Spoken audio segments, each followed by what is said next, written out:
Hello mga tol, tayo nagbabalik para ituro ko rin sa inyo kung paano tayo magba-backtest, no? At saka yung settings ng ating bagong bobot, yung 4.2 at iba't ibang mga resulta sa iba't ibang account, no? Start na natin dito sa isang account na to sa Luma 4.0. So sa 4.0 ay ito na siya. Tanggalin ko lang yung aking pagmumuka para mas cool, di ba? Ayan.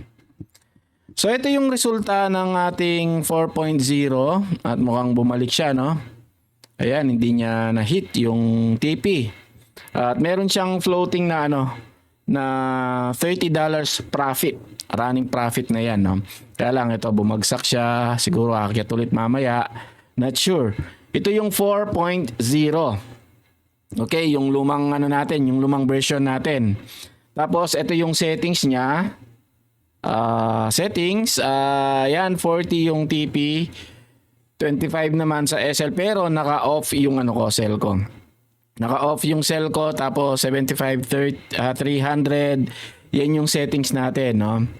At yung ko, minimum equity per slot is naka 250 kasi nga umabot na ito ng nasa 1,000 plus na. Ito yung niya, ito yung history niya, papakita ko rin sa inyo.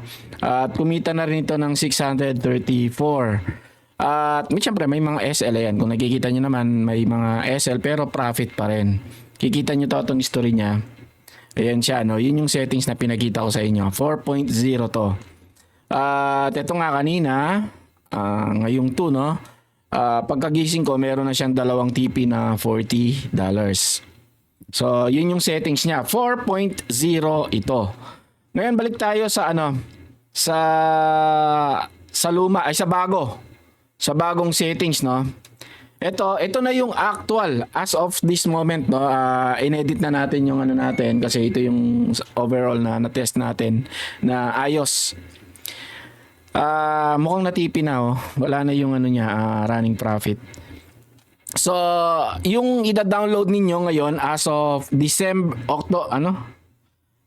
January 2, 5 PM. Ngayong araw na to. Yung ida-download ninyo, kung hindi nyo pa na-download, i-download nyo na yung 4.2. Ito yung settings. Ito yung currently na nagra-run na settings. Ito yung history niya kanina. Ayan. Nag-TP siya ng tatlo. Ayan, ngayon ito na yung natin, profit natin. Bago lang to, bagong account lang to na experiment natin, no. Ayan, no, may mga SL din yan, di naman natin tinatago yan, pero overall yung mga naging profit niya, ayan, no. Itong mga luma na to is 4.0 pa to, pero itong mga latest na TP na to nasa na yan, 4.2 itong mga to. Ayan, itong mga yan, itong tatlong to. Ayan, makikita naman na ay wala pa lang dito, no. Ayan yung niya, yung galawan. Okay. Ayan. Okay, so ito yung settings naman niya. Ito yung settings niya, no? 4.2 yan. Ito yan, 40 din. Same settings nung isa, no? 710. Yan yun, kaya lang naka-false din yung naka-false din yung cell natin. At ayan, naka-false din yung natin dito, yung auto buy niya, no.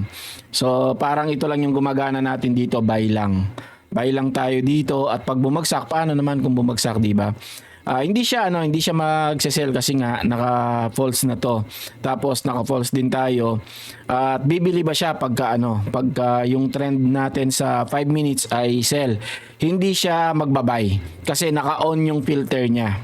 No, kahit kahit naka-false tayo, naka-buy only lang tayo, kapag ang trend natin is pababa sa 5 minutes, 5 minutes ko sinet to hindi siya magbabay. Madidetect niya, uy, pababa yung market, hindi tayo magbabay dahil naka-on yung filter. Pero pagka in-off ko to, kahit pababa yung yung trend natin, magbabay pa rin siya. Which is yung mga scalper naman ganun kahit pababa minsan, no, basta nakita nila nag-swing pababa, hahabulin nila yung buy. So ito ngayon ay hindi na niya hahabulin yon, okay? So ito yung settings natin sa currently na naka-upload sa site natin, na pagka dinownload nyo, ito yung magiging setup ninyo, ito mismo. So ayan, ito yung naging resulta. Naka tatlong TP tayo ngayong araw na to. Ayan, oh, naka tatlong TP tayo sa 4.2 ngayon. Officially ngayon ito nagra-run sa account na to. And then, balikan natin naman yung isang demo natin na tinest sa lumang settings na ito yung settings, oh. Ito yung settings ng, ayan, naka 30 minutes naman ito. Naka false din. Naka false pero naka, ano yan, naka true rin. Naka true yung sell niya. So, anong nangyari ngayon? Kanina, na SL to ng 3 beses yata. History. Ayan, 3 beses na SL, oh. Pero yung running profit niya ay nasa 500 naman pa rin, no? 3 beses na SL to Ba't ba ayaw tumaas nito? Ayun. Taas lang natin, no? Ayan, oh. Daming SL, oh. SL dito nung 31.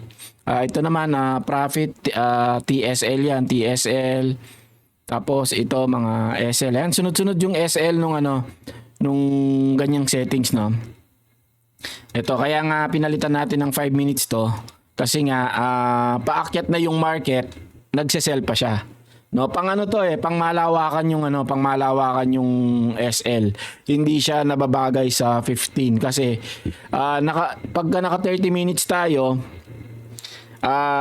paakyat na, tapos ang nadidetect pa rin ni paakyat na sa lower time frame, nadidetect pa rin ni bot ay pababa. So unless napalitan natin to ng 30 minutes para mag-match sila, mas okay.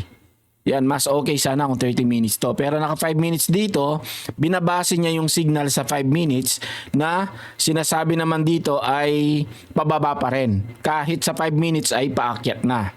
No, tapos naka pa tayo, naka false pa to. So talagang ito yung gagana. Ayan yung gagana, mga tol. So ito na SL siya, hindi maganda yung resulta nung 30 minutes. So para sa akin, ito yung pinaka ngayon, pinaka best na settings. Ayon din sa natin pagbabacktest. Ngayon ituturo ko naman sa inyo para makakuha din kayo ng ng sarili ninyong timpla. Tuturuan ko kayo kung paano mag-backtest, no. At i-upload din natin yung mga preset sa website ngayon para yung iba na ayaw nang mag-backtest, gusto na lang tingnan yung resulta ng backtest, meron tayo.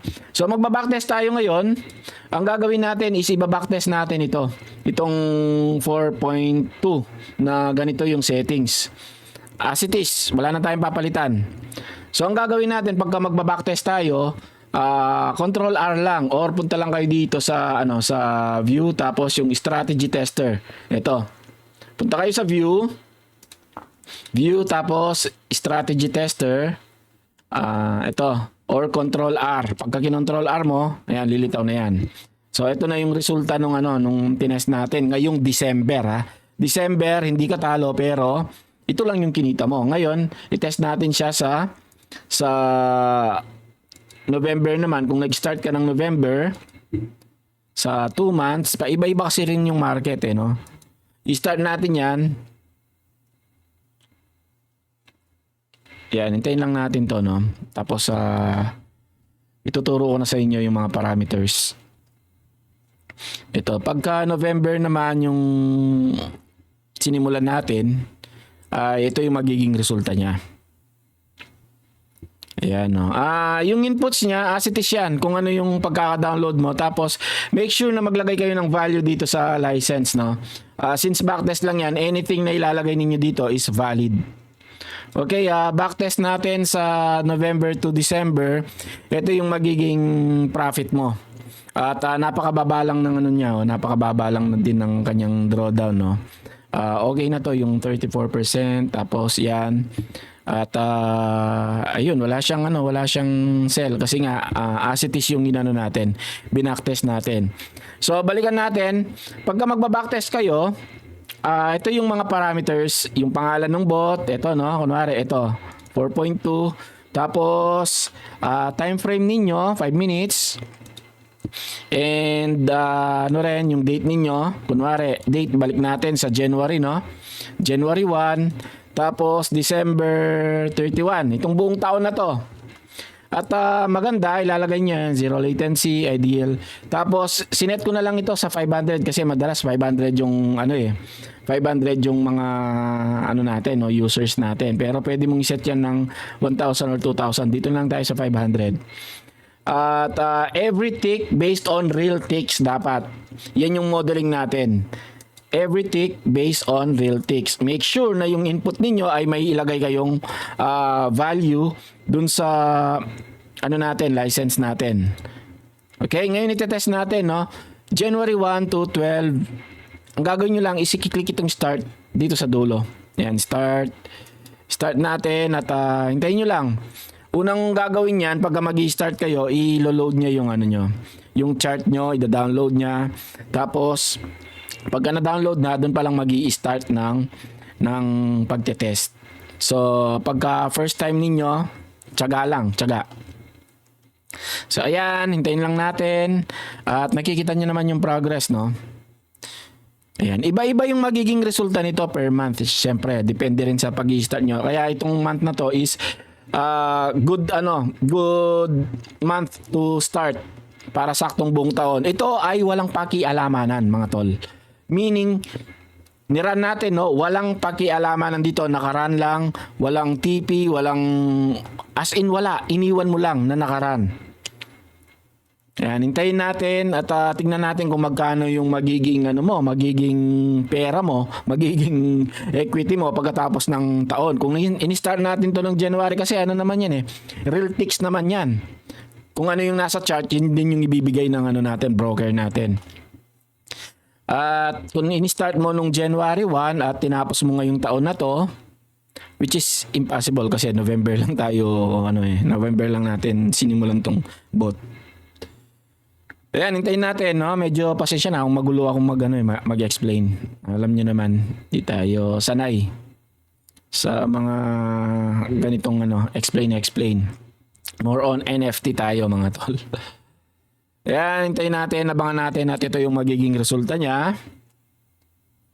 So, ito na yung 1 year or 2 years. Yan na yung yun na yung relevant sa nangyayari ngayon sa market. Yung mga mas lower, hindi na masyadong relevant yun at hindi ka makakakuha ng quality ticks, mga tol. Mga 40% lang, 50%, ito dapat yung real ticks. So ito na yun, no? Dito ninyo makikita yung resulta dito sa backtest. Ito. Click nyo lang yan at ayan. So yung $200 mo, $200 na sinimulan last January kunwari ay naging 4,035. Magkano din yan ngayon? So 4,035 times 59. Yan yung profit mo. Nakalabas na dito yung 200. Yan na yung total net profit. So naging 238,000 sa pera natin, di ba? At ang maganda dito, yung profit factor natin is nasa 2. Tapos, yung recovery factor is 7. Wow. Very, very good. Yung Sharpe ratio natin, Sharpe ratio or Sharpe ratio, 3.5. Pasadong-pasado, mga tol. Pasadong-pasado. Tapos, eto, tingnan naman ninyo yung yung drawdown ninyo. Balance drawdown is nasa 10% lang. Ito lang. No? Ito balance drawdown relative nung dumami na yung pera ninyo. Pero ito, yung mismong balance niyo is 10% lang. While dito is 12%. Mga tol, 12%. Sobrang sobrang baba na nito. Equity drawdown maximal. Ito. Itong tinitingnan natin dito. Ngayon, kung kasama na yung mga kinita ninyo, nasa 46%, no? Ito yung kanyang Ito yung kanyang anong pangalan nito? Yung graph niya. Ang gagawin natin is right click ninyo para makita ninyo yung yung graph na nakaayos na. So, HTML, right click report tapos HTML. Hintayin natin yung magiging resulta. Ayan. Siya rin naman yung resulta. Pero mas ano lang to. Mas organized. Ayan. Ang dami ko ng tinesto. Ayan. Ayan mga tol. Tingnan naman ninyo yung graph. Diba? Ayan o. Tuloy-tuloy. Tapos makikita nyo rin dito yung mga ano niya. Yung mga orders niya. Ayan o. So January. May mga time talagang ano. May mga time talagang mapapansin ninyo walang trade. Hindi naman lahat ng pagkakataon, halimbawa ito 13 no, 2 beses lang siya nag-trade nag-sell pa. Pero sell, hindi. Ito yung ano niya, 'di ba? Nag-buy siya, wala tayo palang sell. Nag-buy siya tapos yan yung binay niya, sinell niya. Hindi yung sell na actual sa market. Ang gulo no. Field ayan no, nakalagay. Okay, ito yung mga logs niya at ayan makikita na naman ninyo. Very very profitable tong settings na to kung nangyari ito sa inyo this year, pero kung mangyayari din no, kung mangyayari din ngayong taon. Pero mga tol, again hindi natin matitiyak kung ano yung mangyayari sa market kasi walang nakakatiyak diyan eh. Kung meron lang edi mayaman na yung nakakatiyak sa market. Ganun lang yung pagba-backtest mga tol. Control R again, Control R tapos ito, or kung hindi nyo man ma-Control R, punta kayo sa view tapos strategy tester. Then punta kayo sa settings, yung pangalan ng bot, hanapin nyo lang. Tapos yung time frame, then yung date range at yung yung ito dapat zero latency at every tick based on real ticks no. Tapos 500 na lang yung sinet-up ko dito. Para nakaka-relate yung mga may broker na hanggang 500 lang. Okay? So 200 yung ginawa natin dito. Imagine kung mas mataas yan. Kung mas mataas na puhunan mo or capital mo, no? So I think yun lang at sana malinawan kayo. Ilalagay ko rin no sa website itong settings na to. Although yan na yon pagka dinownload ninyo, ito na yon. Ito na yung niya. At nakita nyo naman no. Ito yung history natin. Itong mga bagong to, itong tatlong to. At kahit pa yung mga luma, yan no, yung mga may naman yan eh. May profit TSL naman. Okay? So hinahayaan ko lang, hayaan ko lang. Kasi kaya nga ako nagbot para maiwasan yung stress. Hayaan ko lang kung matalo, hindi matalo, at least di ako stress. Kaysa sa habang natatalo ka, tinitignan mo, ninanamnam mo yung stress mo. Okay? So yun lang mga tol.